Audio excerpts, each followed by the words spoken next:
Allez l'équipe. Dans quelques minutes, Lotfi, le présentateur vedette d'Al-Mara Ribiya, sera à l'antenne pour plusieurs heures. C'est la seule télévision à retransmettre en direct les manifestations en Algérie. Ouais, il y a l'adrénaline là qui commence à monter, on est chaud, on a eu de belles images, les Algériens ils sont sortis, c'est magnifique, là on est prêt, vous voyez, et, on est à presque 15 minutes du direct. Ce qui nous intéresse aujourd'hui c'est de... Si Al-Mara Ribiya a cette liberté de parole, chose impossible en Algérie, c'est parce que ces journalistes travaillent depuis Paris. Le siège de la télévision, quant à lui, est à Londres, et le rédacteur en chef a fait le pari d'associer deux hommes diamétralement opposés.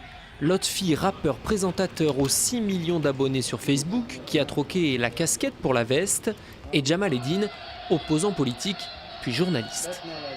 À la différence de Jamel, c'est, si vous voulez, c'est l'école du journalisme, c'est le professionnel parce qu'il a une certaine ancienneté et tout ça. Moi, je suis un influenceur sur les réseaux sociaux, musicien, voilà, dans les mouvements sociaux. Donc, ce qui m'intéresse, moi, c'est de prendre la matière à chaud. Avec cette jeunesse qui se réveille, qui est en train de se réapproprier son pays, sa dignité recouvrée, enfin, des gens de mon âge ont l'impression d'avoir une dernière chance.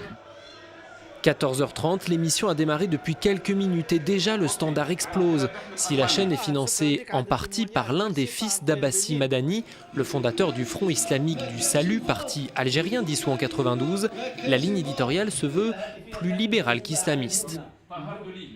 Tout ça, c'est des lives et moi, je ne leur demande pas, vous êtes pour la révolution, vous êtes contre.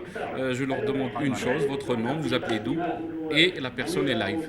Elle peut dire ce qu'elle veut. Allô, oui, je m'excuse. Allô, oui. Et justement, cet auditeur a des choses à reprocher à la télévision. Après avoir un temps promu l'idéologie islamiste, la chaîne est devenue le porte-voix de l'opposition algérienne, sans aucune censure, en arabe, français et en kabyle. Interdite en Algérie, Al-Mara Ribiya mise tout sur les réseaux sociaux et sur sa diffusion satellitaire à l'étranger pour continuer d'informer.